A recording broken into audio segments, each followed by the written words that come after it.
بسم الله الرحمن الرحيم.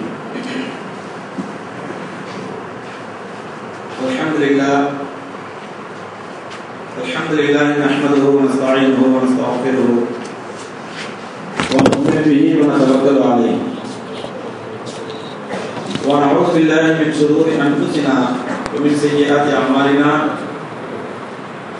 من يهده الله فلا مضل له ومن يضلل فلا هادي له ونشهد ان لا اله الا الله وحده لا شريك له ونشهد ان سيدنا نبينا مولانا محمدا عبده ورسوله اما بعد فقد قال الله تعالى في القران العظيم والفرقان المجيد واعوذ بالله من الشيطان الرجيم بسم الله الرحمن الرحيم ان في خلق السماوات والارض واختلاف الليل والنهار لآيات لأولي الألباب الذين يذكرون الله قياما وقعودا وعلى جنوبهم ويتفكرون في خلق السماوات والارض ربنا ما خلقت هذا باطلا سبحانك فقنا عذاب النار صدق الله العظيم. கண்ணியத்திற்கும் மரியாதைக்குரிய இந்த சிறப்பான சீரத் நபி விழாவுக்கு தலைமையை நடத்தி கொண்டிருக்கும் சி அப்துல் ஹக்கீம் கல்லூரியுடைய தாளாளர் அவர்களே மற்றும் கல்லூரியின் முதல்வர் அவர்களே, ஆட்சி மன்ற குழுவின் உறுப்பினர் பெருமக்களே, மேல் விஷாலம் ஊர் பெரியவர்களே, அருமை மாணவ செல்வங்களே, பேராசிரியர் பெருமக்களே, எல்லாம் வல்ல அல்லாஹ் ரப்பல் ஆலமீனுடைய சாந்தியும் சமாதானமும் நம் அனைவருக்கும் உண்டாவதாக என்ற இன்றைய முகமனை போய் ஆரம்பம் செய்கிறேன். அஸ்ஸலாமு அலைக்கும் வரஹ்மத்துல்லாஹி தஆலா வ பரகாத்துஹு. அன்புக்குரியவர்களே, சீரத் நபி என்றால் நபிகள் நாயகம் ஸல்லல்லாஹு அலைஹி வஸல்லம் அவருடைய வரலாறு என்று பொருள். இந்த கல்லூரியிலே நான் ஒரு வித்தியாசமான ஒரு புரட்சியை பார்த்தேன். நபிகள் நாயகத்தினுடைய வரலாற்று நிகழ்ச்சிக்கு, சீரத் நபி நிகழ்ச்சிக்கு கன்வீனராக ஒரு முஸ்லிம் சகோதரரும் செக்ரட்டரியாக ஒரு முஸ்லிம் அல்லாத சகோதரரும் அழைப்பிதழை பார்த்த பொழுது உண்மையிலே மகிழ்ச்சி அடைந்தேன். நல்லதொரு மத நல்லிணக்கம் என்பதை விட மன நல்லிணக்கத்தை உருவாக்கக்கூடிய ஒரு நிகழ்ச்சியாக இந்த நிகழ்ச்சியை நான் பார்க்கிறேன். ஏனென்றால் நபிகள் நாயகம் ஸல்லல்லாஹு அலைஹி வஸல்லம் அவர்களாலும் சரி, அல்லது அவர்கள் மூலமாக இந்த உலகத்திற்கு கிடைத்த தீனுல் இஸ்லாம் என்று சொல்லக்கூடிய இஸ்லாமிய மார்க்கமாக இருந்தாலும் சரி, அல்லது அவர்கள் மூலமாக உலக இறுதி நாள் வரை வரக்கூடிய மக்களுக்கு வழிகாட்டக்கூடிய அல்லாஹ்வுடைய அருள்வாய் குர்ஆனாக இருந்தாலும் சரி, இவற்றை பற்றி எல்லாம் முஸ்லிம் அல்லாத மக்களுக்கு ஒரு மிஸ் அண்டர்ஸ்டாண்டிங் இருக்கிறது. என்னவென்றால், அல்லாஹ்வா அது முஸ்லிம்களுக்கு சொந்தமான கடவுள், முகமது நபியா அது முஸ்லிம்கள் பின்பற்றக்கூடிய முஸ்லிம்களுக்கு சொந்தமான ஒரு இறை தூதர், குர்ஆனா அது முஸ்லிம்களுக்கு மட்டும் படிக்கக்கூடிய முஸ்லிம்களுக்கு சொந்தமான ஒரு வேதம், இஸ்லாமா முஸ்லிம்கள் பின்பற்றக்கூடிய ஒரு மார்க்கம் என்று ஒரு தவறான அபிப்பிராயம் முஸ்லிம் அல்லாத சகோதரத்துவத்தில் இருக்கிறது. இந்த நிலையை மாற்றி அல்லாஹ் என்பவன் முஸ்லிம்களுக்கு மட்டும் சொந்தமான இறைவன் அல்ல, நபிகள் நாயகம் ஸல்லல்லாஹு அலைஹி வஸல்லம் அவர்கள் முஸ்லிம்களுக்கு மட்டும் சொந்தமான இறை தூதர் அல்ல, குர்ஆன் என்பது முஸ்லிம்களுக்கு மட்டும் சொந்தமான வேதம் அல்ல, இஸ்லாம் என்பது முஸ்லிம்கள் மட்டும் பின்பற்றக்கூடிய அல்லது பின்பற்ற தகுந்த மார்க்கம் அல்ல என்ற உண்மையை உலகத்தில் எல்லோருக்கும் உணர்த்துவதற்கு இந்த நிகழ்ச்சி ஒரு அருமையான வாய்ப்பாகும். ஏன்னா, இந்த உலகத்தில் அல்லாஹ் சுப்ஹானஹு வ தஆலா முஸ்லிம்களை மட்டும் படைக்கவில்லை, முஸ்லிம்களையும் முஸ்லிம் அல்லாதவர்களையும், மனிதர்கள் மட்டுமல்ல, முஸ்லிம்களின் மனிதர்கள் மட்டுமல்ல, மனிதர்கள் அல்லாத மற்ற ஜீவராசிகள், காற்று, நீர், நிலம், நெருப்பு, மலைகள், கடல்கள், திடல்கள், இவை அனைத்தையும் படைத்தவன் இறைவன். அந்த இறைவனுக்கு நாம் பார்க்கிறோம், தமிழிலும் ஆங்கிலத்திலும் பல்வேறு மொழிகளிலும் கடவுள், இறைவன் என்ற ஒரு வார்த்தையை பொதுவாக பயன்படுத்துவது. உதாரணமாக, இறைவன் என்றால் இந்த இறைவனுக்கு யாரும் உருவம் கற்பிக்க முடியாது. முஸ்லிம்களோ முஸ்லிம் அல்லாதவர்கள் யாருமே இறைவனுக்கு உருவம் கற்பிக்க முடியாது. உதாரணமா இப்பொழுது இந்து சகோதரர்கள் வணங்கக்கூடிய முருகன் என்றால் அதற்கு ஒரு உருவம் உண்டு, கிருஷ்ணன் என்றால் அதற்கு ஒரு உருவம் உண்டு, பிள்ளையார் என்று வணங்குவார்கள் அவருக்கு ஒரு உருவம் உண்டு, அல்லது கிறிஸ்தவ சகோதரர்கள் வணங்கக்கூடிய ஜீசஸ் கிரைஸ்ட் என்றால் அவருக்கு ஒரு உருவம் உண்டு. ஆனால் இறைவன் என்ற வார்த்தைக்கு யாரும் உருவம் கொடுக்க முடியாது. அது ஒரு காமன் வேர்டு. இறைவன் கடவுள் என்று இது ஒரு காமன் வேர்டு.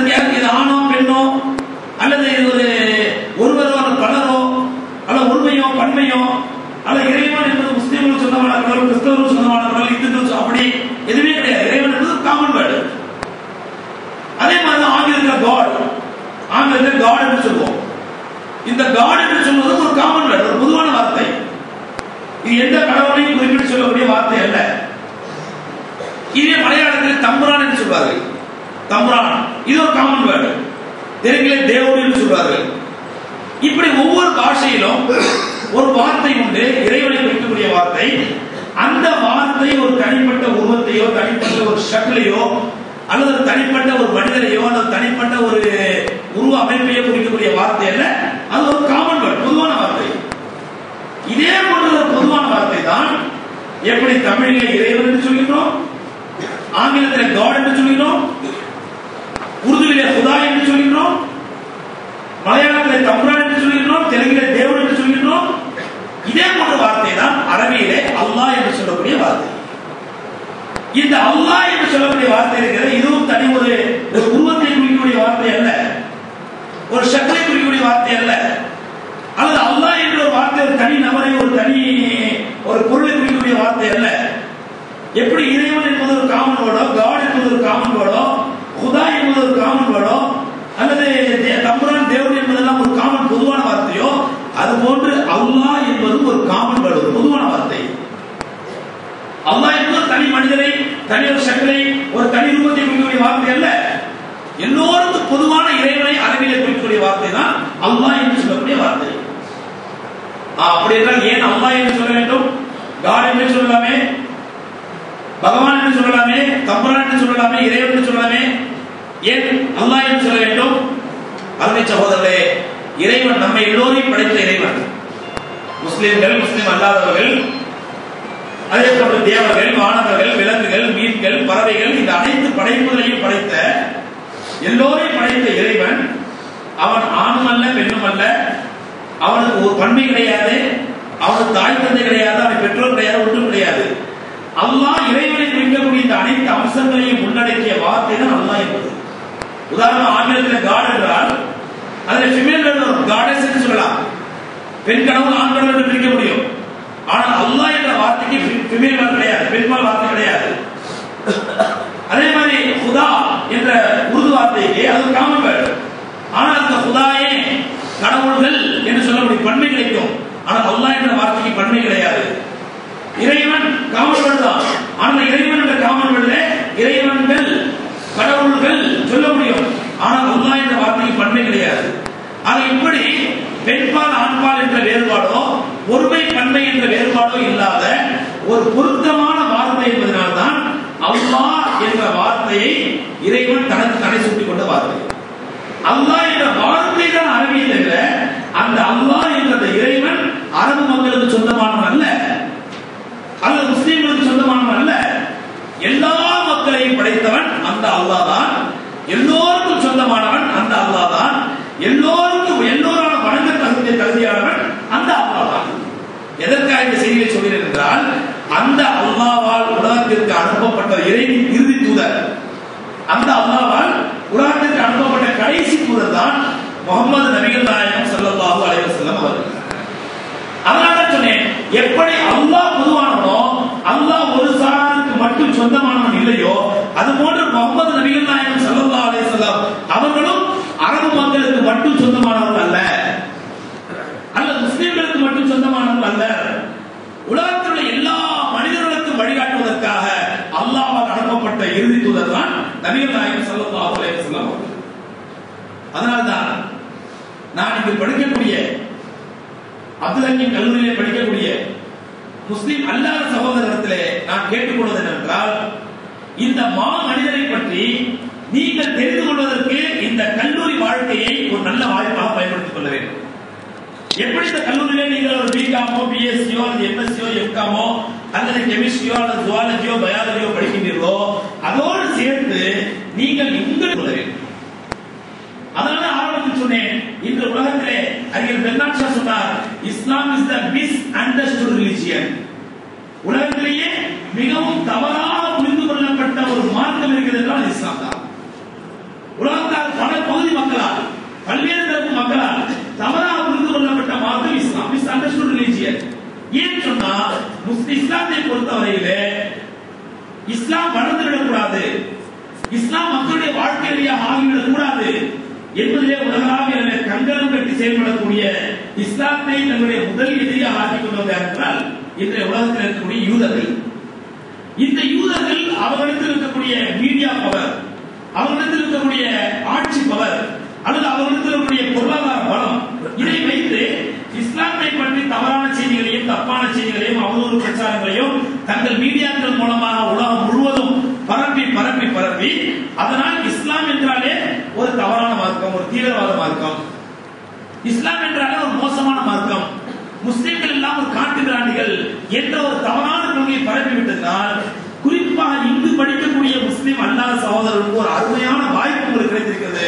இந்த அவதூறு பிரச்சாரம் உண்மையா பொய்யா என்பதை நீங்கள் பிராக்டிகலா தெரிந்து கொள்வதற்கு இந்த கல்லூரி வளாகத்திலே உங்களுக்கு அருமையான வாய்ப்பு கிடைத்திருக்கிறது. இங்க நீங்க முஸ்லிம் நண்பர்களோட பழகலாம், முஸ்லிம் ப்ரொஃபஸரோட பழகலாம், முஸ்லிம் பிரின்சிபலோட பழகலாம். இவர்களோடு நீங்கள் பழகும் பொழுது இப்படி மீடியாக்கள் மூலமாக செய்யப்பட்ட அவதூறு பிரச்சாரங்கள் எல்லாம் இது உண்மை அல்ல, இது யதார்த்தம் அல்ல, இது இட்டு கட்டப்பட்டவை, இது ஒரு அவதூறு பிரச்சாரம் என்பதை நீங்கள் யதார்த்தமாக புரிந்து கொள்வதற்கு இந்த கல்லூரி வாழ்க்கை உங்களுக்கு ஒரு நல்ல வாய்ப்பாக அமையும். அதனால நான் சொன்னேன், நபிகள் நாயகம் ஸல்லல்லாஹு அலைஹி வஸல்லம் அவர்களை பற்றி தெரிந்து கொள்வதற்கு, இந்த மாமனிதரை பற்றி நீங்கள் அறிந்து கொள்வதற்கு உங்களுக்கு ஒரு நல்ல வாய்ப்பு. இப்ப நீங்க நினைக்கலாம், நாங்க அவரை பத்தி தெரிஞ்சு நாங்க என்ன சார் பண்ணலாம்? நாங்க இப்ப பயாலஜியை பற்றி தெரிஞ்சா எங்க கோர்ஸ் சம்பந்தப்பட்டது, அல்லது கெமிஸ்ட்ரி பற்றி தெரிஞ்சா எங்களுடைய கோர்ஸ் சம்பந்தப்பட்டது, அல்லது எங்களுடைய ஜுவாலஜி பற்றி தெரிஞ்சா எங்களுடைய கோர்ஸ் சம்பந்தப்பட்டது, நாங்க அதுல இன்ட்ரெஸ்ட் காட்டுறோம், அதுல படிக்கிறோம், ஓகே. ஆனால் இந்த மனிதரை பற்றி, இந்த மாமனிதரை பற்றி தெரிந்து எங்களுக்கு என்ன பலன் என்ற சந்தேகம் கொண்டு வரலாம். அருமை சகோதரர்களே, நீங்கள் ஒரு உண்மையை புரிந்து கொள்ள வேண்டும், ஒரு சத்தியத்தை புரிந்து கொள்ள வேண்டும். ஏனென்றால் இந்த உலக வாழ்க்கையை பொறுத்தவரையிலே இது சாஸ்வதம் அல்ல, இது நிரந்தரம் அல்ல. இந்த உலக வாழ்க்கையில் எவ்வளவு பெரிய மன்னனாக இருந்தாலும் சரி, அல்ல சாதாரண மனிதனாக இருந்தாலும் சரி, எல்லோருமே ஒரு நாள் இந்த உலகத்தை விட்டு விடைபெறக்கூடியவர்கள், இந்த உலகத்தை விட்டு செல்லக்கூடியவர்கள். இப்படி உலகத்தை விட்டு செல்லக்கூடிய நாம் நம்முடைய மரணத்திற்கு பிறகு என்ன நடக்கப் போகிறது என்பதை பற்றி நாம் என்ன யோசித்துள்ளா? இந்த உலகத்தை விட்டு பிரிந்த பிறகு நம்முடைய மரணத்திற்கு பிறகு என்ன நடக்கும், என்ன நடக்கப் போகிறது? அதற்கு பிறகு ஒரு வாழ்க்கை இருக்கிறதா, அல்லது மண்ணோடு மண்ணாக மக்கிவிட்டு அதோடு வாழ்க்கை முடித்து விட்டதா என்பதை பற்றி நீங்கள் ஒரு நாள் சிந்திக்க வேண்டும். ஏனென்றால் மரணம் என்பது யாருக்கு வேண்டுமானாலும், எவருக்கு வேண்டுமானாலும், எந்த சூழ்நிலையிலும், எப்படிப்பட்ட காலகட்டத்திலும், எந்த நிலையிலும் வரலாம். மரணம் வருவதற்கு இன்னாருக்கு தான் வர வேண்டும், இன்னாருக்கு வரக்கூடாது, இவருக்கு தான் வரணும், அவருக்கு வரக்கூடாது, எந்த விதமான கட்டுப்பாடும் விதிவிலக்கும் மரணத்துக்கு கிடையாது, நம்ம எல்லோருக்கும் தெரியும். அந்த மரணத்துக்கு பிறகு இஸ்லாமிய கொள்கைப்படி உண்மையான சத்தியம் என்னவென்றால் ஒரு மறுமை வாழ்க்கை என்ற ஒரு வாழ்க்கை இருக்கிறது. மரணத்துக்கு பிறகு ஒரு நீண்ட வாழ்க்கை இருக்கிறது. அது முஸ்லிம்களாக இருந்தாலும் சரி, முஸ்லிம் அல்லாதவர்களாக இருந்தாலும் சரி, மரணத்திற்கு பிறகு நீண்ட வாழ்க்கை இருக்கிறது. அந்த மரணத்திற்கு பிறகு இருக்கக்கூடிய நீண்ட வாழ்க்கையிலே நாம் வெற்றி பெற வேண்டும் என்றால் என்னங்க, உலகத்துல தான் எனக்கு எக்ஸாம் இருக்குது, பாஸ் ஆகணும், ஃபெயில் ஆயிடுவோம், படிச்சா பாஸ் ஆகும், படிக்காம ஃபெயில் ஆயிடுவோம், மரணத்துக்கு பிறகு ஒரு எக்ஸாம் இருக்குது, அங்கேயுமா வெற்றி பெற வேண்டும் என்று நினைத்தால் மாணவர்களாக உங்களுக்கு சொன்னால் புரியும். உலகம் என்பது ஒரு எக்ஸாமினேஷன் ஹால். இந்த உலகம் என்பது ஒரு எக்ஸாமினேஷன் ஹால். இங்கே உங்களுக்கு வாழ்க்கை என்ற ஒரு வெள்ளைத்தாள் கொடுக்கப்படும், வாழ்க்கை என்ற ஒரு வெள்ளைத்தாள் கொடுக்கப்படும். உங்களுக்கு அதற்கான வெள்ளைத்தாளில் என்ன பதில் எழுத வேண்டும் என்பதை முன்னாடியே ப்ரிப்பேர் பண்ணுவதற்காக உங்களுக்கு புத்தகம் கொடுக்கப்பட்டிருக்கிறது, உங்களுடைய பேராசிரியருடைய கைட்லைன்ஸ் கொடுக்கப்பட்டிருக்கிறது, உங்களுடைய ப்ரொஃபஸருடைய வழிகாட்டுதல் கொடுக்கப்பட்டிருக்கிறது, இதெல்லாம் உங்களுக்கு இருக்குது. அந்த மாதிரி இந்த எக்ஸாமினேஷன் ஹால்ல நமக்கு இறைவன் வாழ்க்கை என்ற ஒரு வெள்ளைத்தாளை கொடுத்து குர்ஆன் என்ற ஒரு புத்தகத்தையும் நபிகள் நாயகம் என்ற ஒரு கைட்லைன்ஸ் நமக்கு இறைவன் கொடுத்திருக்கிறார்.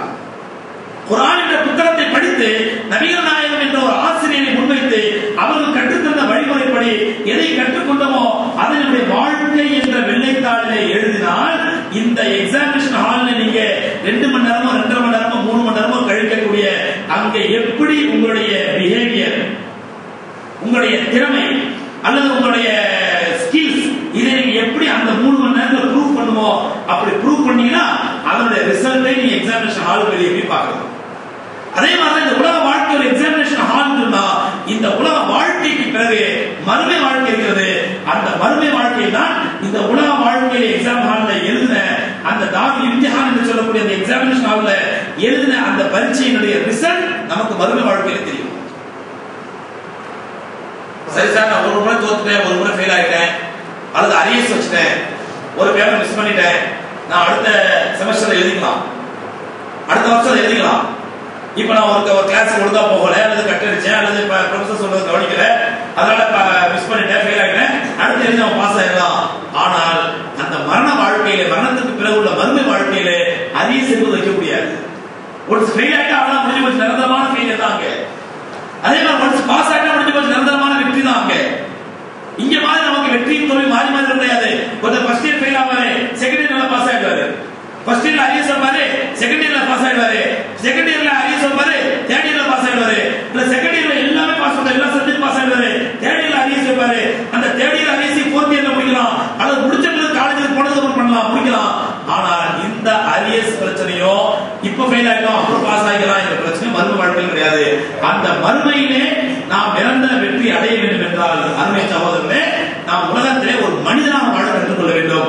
அப்படி மனிதனாக வாழ வேண்டும் என்றால் நபிகள் நாயகம் ஸல்லல்லாஹு அலைஹி வஸல்லம் அவர்கள் கற்றுத்தந்த வாழ்க்கையை நாம் கற்று வாழ வேண்டும். ஏன்னா நபிகள் நாயகம் ஸல்லல்லாஹு அலைஹி வஸல்லம் அவர்கள் உலக மக்களுக்கு வெறும் இஸ்லாத்தை போதிக்கவில்லை, இஸ்லாமிய நெறியை போதிக்கவில்லை, மாறாக மனித வாழ்க்கையை கற்றுக் கொடுத்தார். எப்படி மனிதனாக வாழ்வது, எப்படி மனிதனாக வாழ்வது, நீ மனிதனாக இருந்து எப்படி மனித புனிதனாக வாழ்வது என்பதை தான் கற்றுக் கொடுத்தார்கள். ஒரு மனிதன் உண்மையான மனிதனாக வாழ்ந்தாலே அவன் சிறந்த உண்மையான முஸ்லீமாக இருப்பான். உண்மையான மனிதனாக வாழ்ந்தாலே போதும், அவன் உண்மையான முஸ்லீமாக ஆகிவிடும் ஆட்டோமேட்டிக்கா. ஒரு முறை நபிகள் நாயகம் ஸல்லல்லாஹு அலைஹி வஸல்லம் தங்களுடைய தோழரோடு உட்கார்ந்து இருக்காங்க, சஹாபாக்களோடு உட்கார்ந்து இருக்காங்க. அப்படி உட்கார்ந்து இருக்கும் பொழுது ஒரு ஜனாசா, அதாவது ஒரு மையத் எடுத்து செல்லப்படுகிறது. இறந்தவருடைய பிரேதம் அங்கே சுமந்து செல்லப்படுகிறது. இறந்தவருடைய பிரேதத்தை பார்ப்பது நபிகள் நாயகம் எரிச்சு விட்டாங்க. நபிகள் நாயகம் எரிச்சோம்னா இருந்த தோழர்கள் எல்லாரும் எரிச்சாங்க. இறந்துச்சு கிட்ட வரும்போது தெரியுது இறந்தது ஒரு யூத பெண்மணி, முஸ்லிம் இல்ல, ஒரு யூதர்கள், அதுவும் யூத பெண்மணியை சார்ந்தவர்கள். சஹீஹ் புகாரில் பதிவு செய்யப்பட்ட ஹதீஸ் இது. ஒரு யூத பெண்மணி இறந்திருக்கின்றார். போயிட்டாங்க, அந்த பிரதேசத்துக்கு தூக்கி போயிட்டாங்க, தூக்கி போன வீட்டில் உட்கார்ந்தாங்க. உட்கார்ந்தவன அவனோட தோழர் கேட்டாங்க, அது தப்பூமி மையத்துக்கு யஹூதியா, யார் சொல்ல ஒரு யூத பெண்மணியுடைய பிரதேசத்துக்காக எரிச்சு மரியாதை செஞ்சீங்க? அது முஸ்லீமும் அல்ல, அல்லது ஒரு ஆணும் அல்ல, யூதர்கள், அது யூத பெண்மணி. ஏன்னா அந்த காலத்திலே அரபு மக்கள், அந்த காலத்தில் அறியாமை காலத்து மக்கள் பெண்களை என்றாலே மிக மிக மட்டமாக நடத்தினார்கள், மிக மிக கேவலமாக நடத்தினார்கள் பெண்களை. அப்படி மட்டமாக நடத்தப்பட்ட கேவலமாக நடத்தப்பட்ட பெண்களுக்கு விடிவு காலம் கொடுத்தது, பெண்களை கண்ணியப்படுத்தியது நபிகள் நாயகம் ஸல்லல்லாஹு அலைஹி வஸல்லம் அவர்கள் தான். அவர்கள் கொண்டு வந்த தீன் இஸ்லாத்தின் மூலமாக தான் உலகத்திலே பெண்களுக்கு மரியாதை என்பதும் கண்ணியம் என்பதும் கிடைக்க ஆரம்பித்தது. ஆகவே ஒரு பெண்மணி, அது ஒரு யூத பெண்மணி, அவர்களுக்காக நீங்கள் எழுதியிருக்கிறீர்கள் என்று கேட்ட பொழுது நபிகள் நாயகம் ஸல்லல்லாஹு அலைஹி வஸல்லம் அவர்கள் ஒரு அற்புதமான பதிலை சொன்னார்கள். இங்கே கவனியுங்கள், ஒரே ஒன் வேர்ட் ஆன்சர், ஒரே வார்த்தையில பதில் சொன்னார்கள். அலைஸத் பினஃப்ஸி, அவ்வளவுதான் சொன்னாங்க. உலக இறுதி நாள் வர வரக்கூடிய மக்களுக்கு கோடானுடைய கணக்கான படிப்பினைகளை இந்த ஒன் வேர்ட் ஆன்சர் நபிகள் நாயகம் ஸல்லல்லாஹு அலைஹி வஸல்லம் சொன்னாங்க. ஒரு வார்த்தை பதில் சொன்னாங்க, அலைஸத் பினஃப்ஸி, யூத பெண்மணி என்பதற்காக எழுந்திருக்க கூடாது, மரியாதை செய்யக்கூடாது சொல்லியிருந்த அதுவும் ஒரு உயிர் தானே. ஒரே வார்த்தை முடிஞ்சு போச்சு. அது எந்த உயிராக இருந்தாலும், அது யூத உயிர், முஸ்லிம் உயிர், முஸ்லிம் அல்லாத உயிர், கிறிஸ்தவ உயிர், இந்து என்று பார்க்காதீர்கள். அலைஸத் நஃப்ஸ், அது உயிர் அல்லவா? அந்த உயிருக்கு நாம் மரியாதை கொடுக்க வேண்டுமா இல்லையா என்பதை பெருமானார் ஸல்லல்லாஹு அலைஹி வஸல்லம் சொன்னார் என்றால் இங்கே நாம் சிந்தித்து பார்க்க வேண்டும். அவர்கள் மனிதர்கள் தனி, கிறிஸ்தவர்கள் தனி, இந்துக்கள் தனி என்று பார்க்கவில்லை. உலக மக்கள் அத்தனை பேரை மனிதர்களாக பார்த்தார்கள், மனிதர்களை மதிக்க சொன்னார்கள், மனிதர்களுக்கு தேவையான வாழ்க்கை நெறியை கற்றுக் கொடுத்தார்கள். அதனால் தான் நமக்கு ஆரம்பத்தில் சந்தேகத்திற்கு விடை சொல்கிறேன். அதாவது இந்த மாமனிதரை பற்றி எனக்கு என்ன பிரயோஜனம், நினைக்கலாம், நபிகள் நாயகத்தை பற்றி தெரிந்தால், நபிகள் நாயகத்தின் போதனைகளை பின்பற்றினால் நீங்கள் முஸ்லிமாக மாற வேண்டாம், அல்லது நீங்கள் இந்துவாக இருக்க வேண்டாம், நீங்கள் கிறிஸ்தவராக இருக்க வேண்டாம், நீங்கள் ஒரு நல்ல உண்மையான மனிதனாக மாறலாம். மனிதனாக மாறலாம். அந்த மனித தன்மையையும் மனித பண்பையும் தான் நபிகள் நாயகம் ஸல்லல்லாஹு அலைஹி வஸல்லம் இந்த உலகத்திற்கு கற்றுக் கொடுத்தார். அருமை சகோதரர்களே, இங்கே நீங்கள் ஒரு அருமையான கல்வியை கற்கிறீர்கள். ஒரு அற்புதமான பருவம். இந்த பருவம் கடந்து விட்டால் பிறகு கிடைக்காது. இந்த பருவம் எங்களுக்கு யாருக்கும் கிடைக்காத இந்த பருவம். அப்படிப்பட்ட ஒரு அற்புதமான பருவம். ஆனால் இந்த பருவம் எவ்வளவு மோசமான பருவம் என்றால், இந்த பருவத்திலே நீங்கள் செய்யக்கூடிய ஒவ்வொரு நல்ல காரியமும் இறைவனுக்கு அல்லாஹ்வுக்கு மிக மிக பிடித்தமான பருவம். அல்லாஹ்வுக்கு மிக மிக பிடித்தமான பருவம். ஆனால் அதே நேரத்திலே அதை விட பிடித்தமானது அல்லாஹ்வுடைய எதிரியும் உங்களுடைய எதிரியும் என்னுடைய எதிரியுமான ஷைத்தானுக்கு ரொம்ப பிடித்தமான பருவம் இந்த வாலிப பருவம்.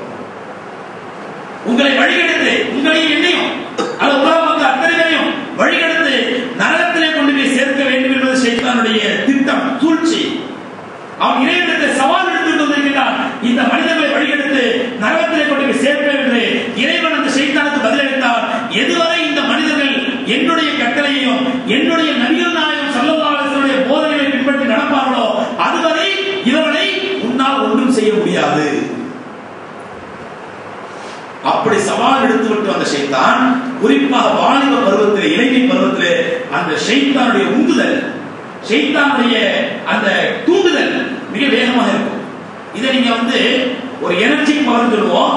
இதை நீங்க ஒரு பிராக்டிகலாக பார்க்கலாம், அல்லது அறிவியல் சயின்டிபிக் ரீதியாக பார்க்கலாம், அறிவியல் ரீதியாக பார்க்கலாம். உதாரணமா சயின்ஸ் மாணவர், பிசிக்ஸ் மாணவர் ஈஸியா புரியுது, மத்தவங்க புரியுற உதாரணம் தான். எப்படி சொன்னா, இன்னைக்கு டேம்ல இருந்து கரண்ட் எடுக்கிறாங்க, டேம்ல இருந்து கரண்ட் எடுக்கிறாங்க இல்லையா, பவர் எடுக்கிறாங்க. எல்லாம் தெரிந்த மாணவர்களுக்கு புரியுதா சொல்றது? எல்லாம் தமிழ் புரியுதா நடக்குமா? ஓகே. இப்ப டேம்ல தண்ணியை திறந்து விடும் பொழுது அந்த தண்ணி வேகமா ஸ்பீடா கீழே இறங்கும். கீழே வரும் பொழுது அங்க என்ன பண்ணுவாங்க, ஒரு ரோலிங் ஒரு மிஷின் வச்சு அந்த தண்ணி விழுற ஸ்பீட்ல ரோல் ஆகும் பொழுது, ஸ்பீடா ரொட்டேட் ஆகும் பொழுது அந்த ரொட்டேஷன்ல என்ன கிடைக்கும்? பவர் கிடைக்கும், கரண்ட் கிடைக்கும். இது நம்ம எல்லாம் தெரிஞ்ச பேசிக் விஷயம். தண்ணி எந்த அளவுக்கு ஸ்பீடா விடுதோ அந்த அளவுக்கு ரொட்டேஷன் ஆகும், ஸ்பீடா இருக்கும், பவர் அதிகமா கிடைக்கும். தண்ணியுடைய டேம்ல விடக்கூடிய தண்ணியுடைய ஃபோர்ஸ் குறைஞ்சிட்டா அந்த பவர், இந்த இது ரொட்டேஷனும் குறைஞ்சிடும். அதனால அவருடைய பவரும் கிடைக்கிற பவரும் குறைஞ்சிடும். இதே தத்துவம் தான், இதே கான்செப்ட் தான் ஷைத்தானுடைய சூழ்ச்சிக்கு. ஏன் இளமை பருவத்தில் ஷைத்தானுடைய சூழ்ச்சி அதிகமா இருக்குது? ஷைத்தானுடைய உணர்வு அதிகமா இருக்குது. கெட்ட எண்ணங்கள், கெட்ட ஆசைகள் இளமை பருவத்தில் அதிகமா வருது. ஏன் அந்த கெட்ட ஆசைகள் வாலிப பருவத்தில் வர்றதில்லை? ஏன் அந்த கெட்ட எண்ணங்கள் முதுமை பருவத்தில் வர்றதில்லை? ஏன் இளமை பருவத்தில் மட்டும்தான் வருது அப்படின்னு சொன்னா, இளமை பருவத்திலே ஷைத்தானுடைய ரொட்டேஷன் அதிகமா இருக்கு. எங்க ரொட்டேஷன் அதிகமா இருக்கும்? நபிகள் நாயகம் ஸல்லல்லாஹு அலைஹி வஸல்லம் சொன்னாங்க, இன்ன ஷைத்தான யஜ்ரி மினத் தமி யஜ்ரி மினல் இன்சானி மஜ்ரத் தம். ஷைத்தான் மனிதர்களுடைய இரத்த நாளங்களிலே ஓடிக்கொண்டிருக்கிறான். இரத்த நாளங்கள்ங்கிறது பிளட் ரொட்டேட் ஆகுவாங்க. அந்த அந்த வே அந்த பிளட் ரொட்டேட் ஆகக்கூடிய அந்த பாதையில ஷைத்தானுடைய உணர்வுகள் ஓடிக்கொண்டிருக்கின்றன. எல்லா மனுஷனுக்கும், உங்களுக்கு இல்லை, எனக்கு இல்லை, இங்க இருக்கிறவங்க எல்லாத்துக்கும் யாரும் இல்லை கிடையாது. எல்லா மனிதர்களுக்கும் ரத்த நாளங்களிலே அந்த பிளட் ரொட்டேட் ஆகக்கூடிய அந்த பாதையிலே ஷைத்தானுடைய உணர்வுகள் ஓடிக்கிட்டே இருக்கும். பிளட் ரொட்டேஷன் இருக்குது பாருங்க, இது வாலிப பருவத்தில் ஒரு ஸ்பீடா இருக்கு. வாலிப பருவத்துல பிளட் ரொட்டேஷனுடைய ஸ்பீடு அதிகமா இருக்கும். சொல்லுவாங்கல்ல, ஒரு இளைஞர் ரொம்ப ஆக்டிவா இருந்தா, என்னப்பா ரொம்ப துள்றாம, ஏன் ரத்தம் இல்ல அப்படிதான் துள்ளுவான். சொல்றமா இல்லையா? எல ரத்தம் அர்த்தம் ரொம்ப ஆக்டிவா இருக்கும், ரொம்ப ஸ்பீடா இருக்கும். ஏன் அவனோட பிளட் ரொட்டேஷன் ஸ்பீடா இருக்கும்? அது முதுமை பருவம் அடைய அந்த பிளட் ரொட்டேஷனுடைய ஸ்பீடு குறைய ஆரம்பிச்சிடும். அப்போ நான் இப்ப சொல்ல உங்களுக்கு, அந்த தண்ணி விழும் பொழுது அந்த ரோலருடைய ரொட்டேஷன் ஸ்பீடு அதிகமா இருந்தா அது பவர் கிடைக்கும், அதிகமா கிடைக்கும். ரொட்டேஷன் ஸ்பீடு குறைஞ்சிட்டா பவர் குறைஞ்சு போயிடும். இங்க நமக்கு ரத்த நாளங்கள்ல ஷைத்தான் ஓடிட்டு இருக்கான். அந்த ரத்தத்தினுடைய ரொட்டேஷன் அதிகமாக அதில் ஓடக்கூடிய ஷைத்தானுடைய உணர்வு என்ன ஆகும்? அதிகமாகும். அதனால்தான் நபிகள் நாயகம் ஸல்லல்லாஹு அலைஹி வஸல்லம் அவர்கள் எந்த காலேஜுக்கும் போல, எந்த யூனிவர்சிட்டிக்கும் போல, எந்த டீச்சரையும் படிக்கல. அவங்களுக்கு இறைவன் தேர்ந்த அந்த செய்தியை மட்டும்தான் சொன்னாங்க. அந்த இறைவனுக்கு எல்லா அறிவியலும் தெரியும், எல்லா ஜுவாலஜி, பயாலஜி, கெமிஸ்ட்ரி, எல்லா ஞானமும் தெரியும், அஸ்ட்ரானமி எல்லாம் தெரியும் அவனுக்கு. அதனால அந்த இறைவன் சொன்ன ஞானத்தை வைத்து நபிகள் நாயகம் ஸல்லல்லாஹு அலைஹி வஸல்லம் சொன்னாங்க, மனிதனுடைய ரத்த நாளங்களில் ஷைத்தான் ஓடிக்கொண்டிருக்கின்றான். இளமை பருவத்திலே பிளட் ரொட்டேஷன் ஸ்பீடு அதிகமா இருக்கும் பொழுது அங்க ஷைத்தானுடைய உணர்வுகளும் ரொம்ப அதிகமா இருக்கும், ஷைத்தானுடைய எண்ணங்கள் தீய எண்ணங்கள் அதிகமா இருக்கும். அங்கே வாலிப பருவத்தில் இருக்கும் பொழுதுதான் ஒரு பஸ் ஸ்டாண்ட்ல ஒரு ஸ்டூடெண்ட் நிற்பான், ஒரு ப்ரொஃபசர் நிற்பாரு, அல்லது 10 ஸ்டூடெண்ட் நிற்பாங்க, 10 ப்ரொஃபசர் நிற்பாங்க. அந்த 10 ஸ்டூடெண்ட்ஸ் அந்த பஸ் ஸ்டாண்ட்ல நின்றாங்க. ஆனா 10 ப்ரொஃபசர் என்ன பண்ணுவாங்களா? அவங்க அதே காலேஜ்ல இருக்காங்க, அவங்க அமைதியா நிற்பாங்க. இந்த ஸ்டூடெண்ட்ஸ் பண்றதுக்குள்ள வெடி வந்து நிற்பாங்க. இந்த பசங்க இப்படி ஆட்டம் போடுறாங்க. ஆனா அந்த பசங்க 10 ஸ்டூடெண்ட்ஸ் இருந்தாங்கன்னா அந்த பஸ் ஸ்டாண்டே ரெண்டா போயிடும், பஸ்ல போனா பஸ் ரெண்டா போயிடும். காரணம் என்ன அப்படின்னா பிளட் ரொட்டேஷனுடைய ஸ்பீட் அதிகம். அப்ப அந்த ஷைத்தானுடைய உணர்வுகள், ஷைத்தானுடைய எண்ணங்கள் அதிகமா வருது. அந்த ஷைத்தான் நம்மை வழிகெடுத்து நம்மை நரகத்திலே கொண்டு போய் சேர்க்க வேண்டும் என்பது அவனுடைய தலையாய தொழில் என்று சொல்வதில் தலையாய நோக்கம். அந்த ஷைத்தானுடைய உணர்வுகள் அதிகமாக இருக்கக்கூடிய நேரத்திலே உங்களை நேர்வழிப்படுத்திக் கொள்வது, சரியான பாதையில் உங்களுடைய வாழ்க்கையை அமைத்துக் கொள்வது, சரியான வாழ்க்கைப்படி உங்களுடைய சரியான முறைப்படி உங்களுடைய வாழ்க்கையை அமைத்துக் கொள்வது தலையாய கடமை. அந்த சரியான பாதையை அமைத்துக் கொள்ளத்தான் நீங்கள் இந்த அப்துல் ஹக்கீம் காலேஜ் நல்ல காலேஜுக்கு வந்திருக்கீங்க. இந்த படிக்கக்கூடிய இந்த பருவத்திலே சகோதரர்களே, படிக்கக்கூடிய இந்த காலகட்டத்திலே நீங்கள் கடைபிடிக்க வேண்டிய முக்கியமான விஷயம் என்ன அப்படின்னா, முதலில் ஒன்றை புரிந்து கொள்ளுங்கள். நீங்கள் படிக்கக்கூடிய இந்த படிப்பு, இந்த கல்வி, இது ஒரு கல்வி அல்ல, அல்லது ஒரு தொழில் அல்ல, அல்லது ஒரு என்டர்டைன்மெண்ட் அல்ல, அல்லது ஒரு என்ஜாய்க்காக அல்ல, அல்லது ஏதோ காலேஜ் சேர்த்தாங்க அதனால படிச்சுட்டு இருக்காங்க அல்ல. நீங்கள் படிக்கக்கூடிய இந்த ஒவ்வொரு நிமிடமும் இது இபாதத் என்று சொல்லக்கூடிய ஆன்மீக வழிபாடு, ஆன்மீக வழிபாடு.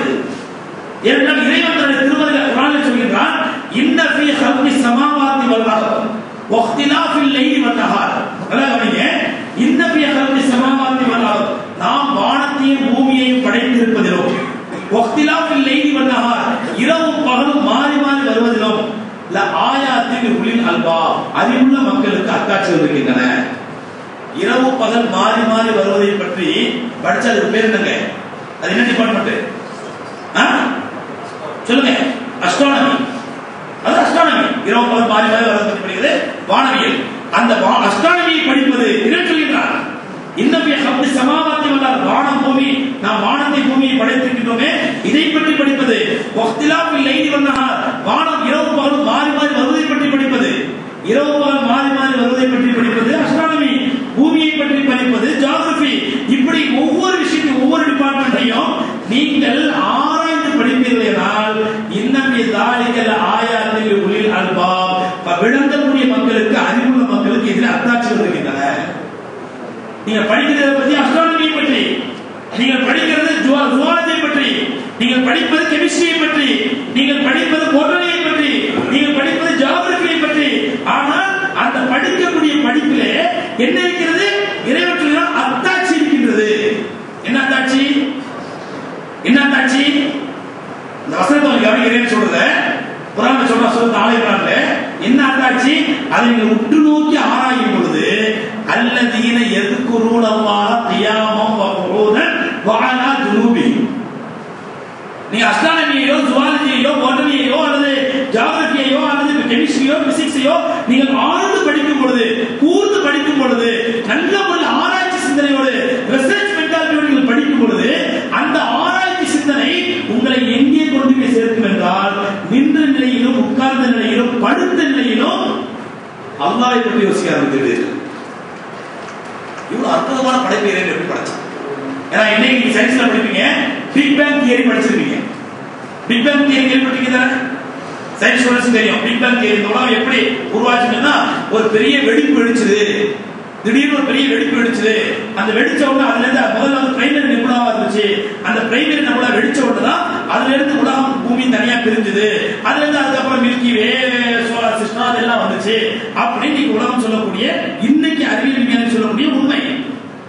ஆனால் இந்த அறிவியல் உண்மையை 1400 வருடங்களுக்கு முன்பாக காட்டு மிராண்டி மக்களுக்கு மத்தியிலே வாழ்ந்து கொண்டிருந்த நபிகள் நாயகம் ஸல்லல்லாஹு அலைஹி வஸல்லம் எந்த விதமான பள்ளிக்கூடத்திற்கோ காலேஜுக்கோ யூனிவர்சிட்டிக்கோ, ஏன் ஒரு குருகுல கல்விக்கு கூட செல்லாத, படிப்புக்கு செல்லாத, மழைக்கு கூட பள்ளிக்கூடத்தின் பக்கம் நெருங்காத, அந்த பள்ளிக்கூடம் என்றாலே என்னவென்று தெரியாத ஒரு நபிகள் நாயகம் ஸல்லல்லாஹு அலைஹி வஸல்லம் அவர்களுக்கு 1400 வருடங்களுக்கு பின்பாக கண்டுபிடிக்கப்படக்கூடிய பிக் பேங் தியரியை பற்றி இறைவன் கற்றுக் கொடுக்கிறார்.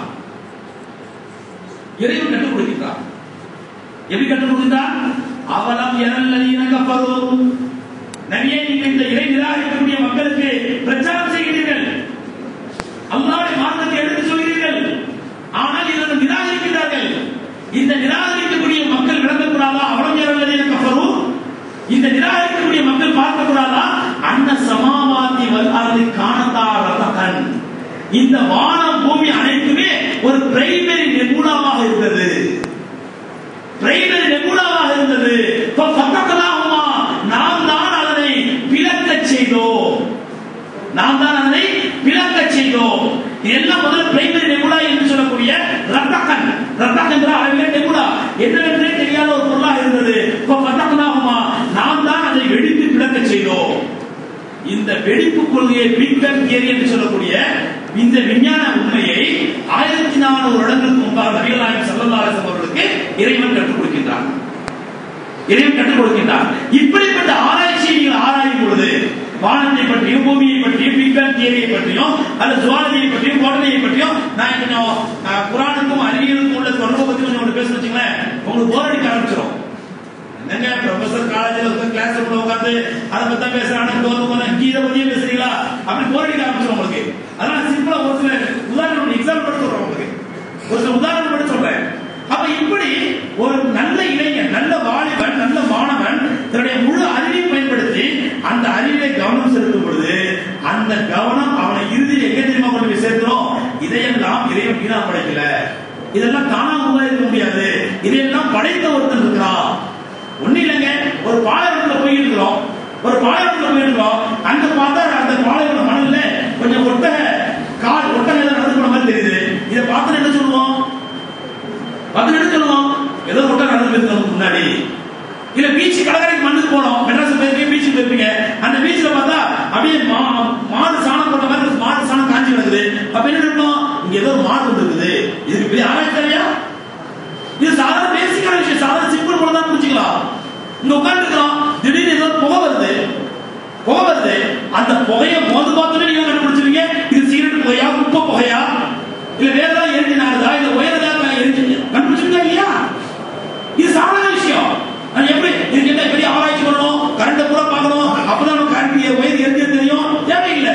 இந்த மாதிரி சில அடையாளங்களை வைத்து நாம் சாதாரண சின்ன சின்ன விஷயங்கள் கண்டுபிடிக்கும் பொழுது இந்த பிரமாண்டமான உலகம், இந்த வானம், இந்த காற்று, இந்த நீர், இந்த மலைகள், திடல்கள், கடல்கள் இவையெல்லாம் தானாக உருவாக இருக்க முடியுமா? இவற்றையெல்லாம் படைத்தவர்கள் இல்லாமல் தானாக உருவாக இருக்க முடியுமா? படைத்தவன், இவற்றை படைத்தவன் யார்? அந்த படைத்தவனுக்கு பேர் தான் இறைவன் என்று சொல்கிறோம். அந்த இறைவன் ஒரே இறைவன் தான். அந்த ஒரே இறைவனால் அனுப்பப்பட்ட தூதர் தான் நபிகள் நாயகம் ஸல்லல்லாஹு அலைஹி வஸல்லம் அவர்கள். அவர் மேலே சொல்லப்பட்ட வசனத்தில் இறைவன் சொல்கிறான், நீங்கள் உண்மையிலேயே ஆராய்ச்சி செய்வீர்களால், நீங்கள் ஜுவாலஜி பற்றியும் அஸ்ட்ரானமி பற்றியும் அல்லது உங்களுடைய டிபார்ட்மெண்ட் சம்பந்தப்பட்ட கம்ப்யூட்டர் சயின்ஸ் பற்றியும் நீங்க உங்களுடைய டிபார்ட்மெண்ட் சம்பந்தமா உட்கார்ந்து ஆராய்ச்சி செய்வதையோ ஆராய்ச்சினால் அந்த ஆராய்ச்சி உங்களை இறைவனத்தில் கொண்டு சேர்த்துவிடும். எந்த அளவுக்கு இறைவனத்தில் சேர்த்துடும்? உட்கார்ந்த நிலையிலும் அல்லதீன யذكرூனல்லாஹ கியாமம் வ குஊதம் வ அலா ஜுனூபிஹிம், நின்ற நிலையிலும் உட்கார்ந்த நிலையிலும் படுத்த நிலையிலும் அந்த இறைவனை பற்றி யோசிப்பீர்கள். யோசிச்சு பாருங்க, அதுக்கு என்ன சொல்லுவாங்க தமிழ்ல? என்ன சொல்லுவாங்க தமிழ்ல? ஒருத்தர் நின்றாலும் ஒரே விஷயத்தை யோசிக்கிறாரு, உட்கார்ந்தாலும் அதையே யோசிக்கிறாரு, படுத்தாலும் அதையே யோசிக்கிறாரு, எப்ப பார்த்தாலும் அதையே நினைச்சிருக்காரு. அவருக்கு என்ன சொல்லுவோம் தமிழ்ல? பைத்தியம் சொல்லுவோம். லைலா மஜ்னூன் கதை கேட்டீங்களா? லைலா மஜ்னூன் கதை கேள்விப்பட்டீங்களா? மஜ்னூன் சொன்னா அது பைத்தியக்காரன் அர்த்தம். அவன் ஏன் பைத்தியக்காரன் பேர் வச்சுன்னா அந்த லைலாவை வந்து பைத்தியக்காரத்தனமா லவ் பண்ணான் அவன். இப்பெல்லாம் பசங்க சுறுசுறுப்பு வருது, இப்பெல்லாம் பேட்டரி வச்சிருக்கீங்க சார், இதெல்லாம் சோதனை இருந்தாங்க, இப்பதான் ரெண்டு பேட்டரி வந்துருக்கீங்க. அந்த மஜ்னூனுக்கு அந்த லைலா மேல எப்படி பைத்தியக்காரத்தனமான காதல் வச்சிருந்தான்னு சொன்னா, ரோட்ல ஒரு நாய் வந்தா அந்த நாயை விட்டு முட்டை கொடுப்பான். ஏன் அந்த நாயை விட்டு கொடுக்குற? இல்ல என் லைலா வீட்டு திருவள்ளியா அந்த நாய் வருது. அவன் எந்த மாதிரி பைத்தியக்காரன் பாரு. அவனை வந்து அவனுடைய தகப்பனா என்ன பண்ணாரா, மக்கா கூட்டு போனாரா. மக்கா கூட்டு போய் அங்க உம்ரா செஞ்சு காபத்துல பார்த்தாண்டா இந்த லைலா மறந்துடுவான் அப்படின்னு சொல்லி மக்கா கூட்டு போன உடனே அந்த காபாவுடைய கிளாஸ் இல்லையா, காபாவுடைய அந்த திரை அது கருப்பா இருக்கும், அதை பார்த்தா அப்படியே அழுட்டான். அப்ப அவங்க தந்தையா நினைச்சா பரவாயில்ல பையன் திருந்திட்டான், அந்த லைலா மறந்துட்டான், இந்த காபா பார்த்த உடனே இறைவனை ஞாபகத்துல அழுகுறான் அப்படின்னு மகனை இப்பாது மறந்துட்டியாடா? இல்ல என் லைலா இந்த மாதிரி கருப்பா இருப்பா. அந்த மாதிரி பைத்தியக்காரன், அந்த மாதிரி எப்ப பார்த்தா அதே நினைச்சிருப்பான், எதை பார்த்தா அதே நினைப்பான். சில பேர் பாத்தீங்கன்னா இப்படி உட்கார்ந்துட்டு இருப்பாங்க, அப்படி சிரிப்பாங்க. ஆனா அக்கம் பக்கத்துல என்ன அதை கவலை இல்ல, எதையோ நினைச்சு சிரிச்சு உட்கார்ந்து இருப்பான். எதையோ நினைச்சு கணக்குலயே காத்துலயே கணக்கு போட்டுட்டு இருப்பான், இப்படி இப்படி கணக்கு போட்டு இருப்பான் காத்துலயே எதையோ நினைச்சு. அப்ப காரணம் என்ன? ஒரு விஷயத்துல ஊன்றி விட்டால் அக்கம் பக்கத்துல என்னதெல்லாம் பத்தி கவலை இருக்காது, அதுலயே முழுமையாக மூழ்கி விடுவார்கள். இறைவன் சொல்கின்றான், நீங்கள் படிக்கக்கூடிய படிப்பிலே முழு கவனம் செலுத்தினால் எந்த டிபார்ட்மெண்ட் செலக்ட் பண்ணுங்க, நீங்க மேத்ஸ் எடுங்க, சயின்ஸ் எடுங்க, ஜியோகிராபி எடுங்க, ஹிஸ்டரி எடுங்க, எதெல்லாம் எடுத்துட்டு போங்க. ஆனால் நீங்கள் எடுத்த துறையிலே முழு கவனம் செலுத்தி ஆராய்ச்சி சிந்தனையோடு நல்ல எண்ணத்தோடு ஊன்றி படிப்பீர்கள் என்றால் அந்த ஆராய்ச்சி உங்களை எங்க கொண்டு போய் சேர்க்கும்? இறைவன் மீது உங்களை பைத்தியக்காரனாக ஆக்கிவிடும். அல்லதீன யذ்குரூனல்லாஹ் கியாமன் வ குஊதன் வ அலா ஜுனூபிஹிம், நின்ற நிலையிலும் உட்கார்ந்த நிலையிலும் படுத்த நிலையிலும் இறைவனை பத்தி யோசிச்சுட்டு இருப்பீங்க. யத்தஃபக்கரூன ஃபீ ஹல்கி ஸமாவாத்தி வல் அர்த், மறுபடியும் வானத்தை பூமியை பற்றி ஆராய்ச்சி பண்ணுவீங்க. ஆராய்ச்சி பண்ணி கடைசியில சொல்லுவீங்க, இறைவன் சொல்றான், ரப்பனா மா ஹலக்த ஹாதா பாத்திலா, யா அல்லாஹ் இவற்றை எல்லாம் நீ வீணாக படைக்கவில்லை, ஃபகினா அஸாபன்னார், நரக நெருப்பை விட்டு எங்களை காப்பாயாக. இங்க படிக்கிறது அஸ்ட்ரானமி, படிக்கிறது ஜுவாலஜி, படிக்கிறது ஜியோகிராபி, படிக்கிறது மேத்தமெட்டிக்ஸ், படிக்கிறது சயின்ஸ். ஆனால் அந்த தீவிர படிப்பு, உண்மையான ஈடுபாடு, உண்மையான ஆராய்ச்சி உங்களை எங்க கொண்டு போய் சேர்த்தணும்? உண்மையான படைத்த இறைவனிடத்தில் கொண்டு போய் சேர்த்தணும். அதனால ஆரம்பத்தில் சொன்னேன், நீங்கள் இங்க படிப்பது என்பது ஒரு கடமையோ அல்லது ஒரு பொழுதுபோக்கோ ஒரு என்டர்டெயின்மெண்டோ ஒரு என்ஜாயோ கிடையாது. நீங்க இங்க படிக்கக்கூடிய ஒவ்வொரு படிப்பும், கொஞ்சம் கவனிங்களேன், கொஞ்சம் கவனிங்க, நீங்கள் இங்கே படிக்கக்கூடிய ஒவ்வொரு வினாடியும் ஒவ்வொரு நேரமும் நீங்கள் இதிலே ஒரு முழுமையான ஈடுபாட்டை காட்டும் பொழுது இதுவும் ஒரு இறை வழிபாடு, இதுவும் ஒரு இபாதத் என்பதை கவனத்தில் கொள்ள வேண்டும். அன்புக்குரிய சகோதரர்களே, இங்கு வந்திருக்கக்கூடிய முஸ்லிம் சகோதரனும் சரி, முஸ்லிம் அல்லாத சகோதரனும் சரி, நாம் நபிகள் நாயகம் ஸல்லல்லாஹு அலைஹி வஸல்லம் அவர்களை பற்றி, அந்த மாமனிதரை நாம் முழுமையாக தெரிந்து கொள்ள வேண்டும். நம்முடைய வாழ்க்கையில பின்பற்ற தகுந்த மனிதர் அவர்கள் தான். ஏன்னா இன்னைக்கு பாக்குறோம், இளமை பருவத்தில் இளைஞன் யாரை பின்பற்ற தெரியாது, எவரை பின்பற்ற தெரியாது. அவன் கண்டவர்களா ரோட்ல போறவங்களா பின்பற்றி போயிட்டு இருப்பான்.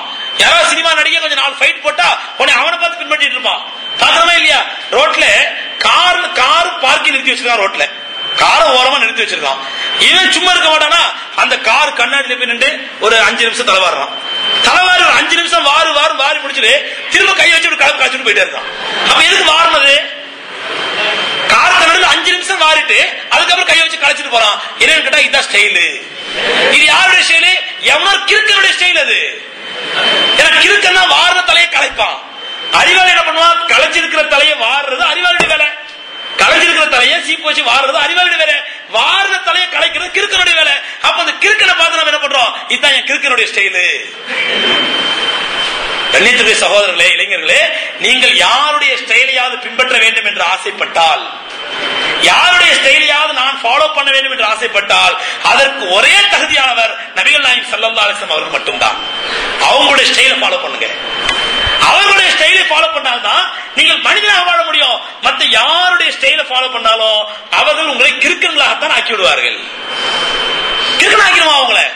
அந்த கிறுக்கனுடைய பேச்சை கேட்டு எனக்கு இந்த ஹீரோ பிடிக்கும், அந்த ஹீரோ பிடிக்கும், அவன் இப்படி ஆக்ட் பண்ணா, அவன் இப்படி ஆக்ட் பண்ணான்னு சொல்லி நீங்க அந்த கிறுக்கன் மேல, இந்த கிறுக்கு நடிகர்கள் மேல நீங்கள் அப்படியே ஒரு மோகத்தோடும் ஆசையோடும் பாசத்தோடும் இருந்து, நான் 10 வருஷமா அவருக்கு ரசிகனா இருக்கிறேன், எனக்கு நினைவு தெரிஞ்ச நாள்ல இருந்து அவர் படம் எங்க ரிலீஸ் ஆனாலும் சரி முதல் டிக்கெட்ல பாத்துருவேன், நான் அப்படிப்பட்ட பைத்தியகரமான மஜ்னூன் மீது காதல் வைத்த லைலாவை போன்று இந்த நடிகர் மீது காதல் வச்சிருந்தேன்னு சொல்லி நீங்க அவன் வீட்டு வாசல்ல போய் காத்து கிடந்தீங்கன்னா ஒரு நாள் பூரா காத்து கிடந்தாலும் அவனை உங்களால பார்க்க முடியாது.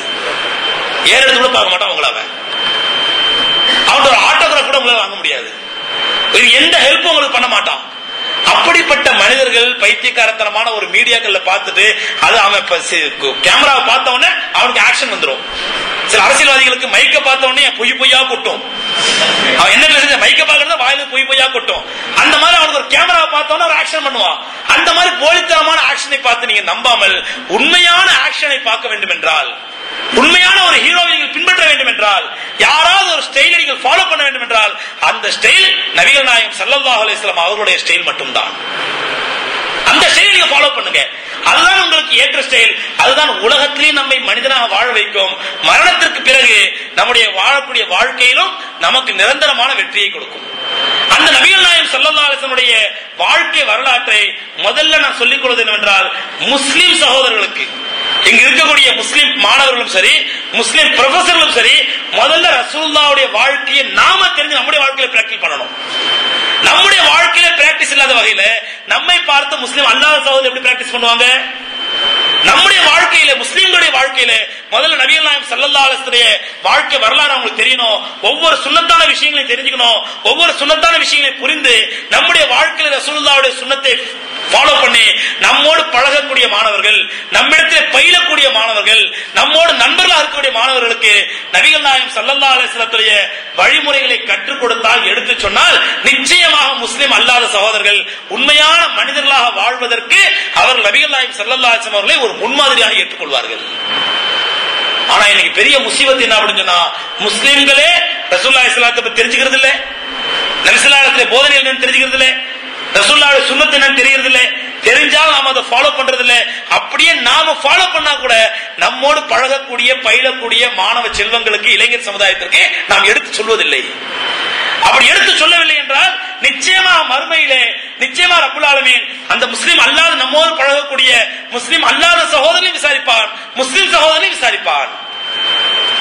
முஸ்லிம் அல்லாத சகோதரன் கேட்பான், நீ ஏன்பா எங்க நபிகள் நாயகத்தை பின்பற்றல, ஃபாலோ பண்ணல, நீ ஏன் வந்து இஸ்லாத்தின்படி வாழல என்று கேட்டால் அந்த சகோதரர்கள் சொல்வார்கள், யா அல்லாஹ், என்னோடு பழகினார், என்னோடு பயின்றார், எனக்கு பயிற்றுவித்தார், என்னோடு எல்லா விதமான சுக துக்கங்களிலே ஷேர் பண்ணிக்கிட்டாரு, ஆனால் உன்னை பற்றிய உன்னுடைய நபிகள் நாயகத்தை பற்றிய ஒரு தடவை கூட எனக்கு சொல்லல யா அல்லாஹ் என்று சொன்னால் அல்லாஹ் ரப்பல் ஆலமீன் அவரை குற்றம் பிடிப்பானா, இவரை குற்றம் பிடிப்பானா?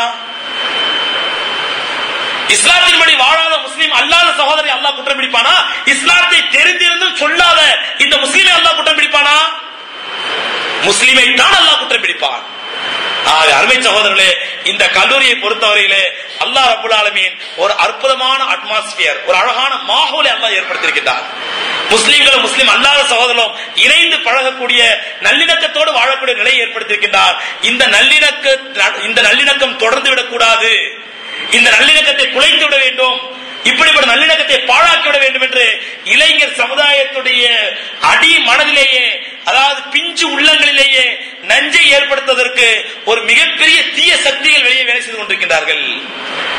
விஷத்தை, மத துவேஷத்தை ஏற்படுத்தி, விஷத்தை உள்ளத்திலே ஏற்படுத்தி, ரெண்டு பேருக்கு மத்தியிலே பெரிய கலவரம் மூட வேண்டும், சண்டை மூட வேண்டும், அந்த சண்டையிலும் கலவரத்திலும் நாம் குளிர்காய வேண்டும் என்று நினைக்கக்கூடிய ஒரு மிகப்பெரிய தீய சக்தி இன்றைக்கு அரசியல் வடிவத்தில் இருக்கின்றார்கள்.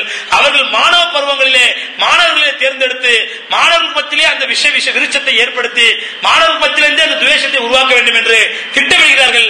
அந்த திட்டத்திற்கெல்லாம் நாம் எந்த விதமான இடம் கொடுத்து விடாமல், பலியாகி விடாமல், இப்பொழுது இருக்கக்கூடிய இதே நல்லிணக்கத்தோடு சகோதர பாசத்தோடு நாம் ஒருத்தருக்கு ஒருத்தர் பழக வேண்டும்.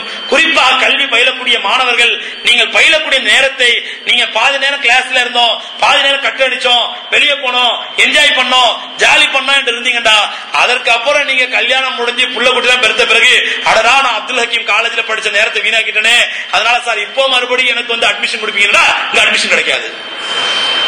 அப்படி கொடுக்குற வாய்ப்பு இருக்குதா சார்? கிடையாது. எந்த காலேஜும் கிடையாது, இங்கேயும் கிடையாது. அதனால இருக்கின்ற காலத்தை நல்ல முறையில் பயன்படுத்திக் கொள்ளுங்கள். இதுதான் கல்வி பயிலக்கூடிய பருவம்.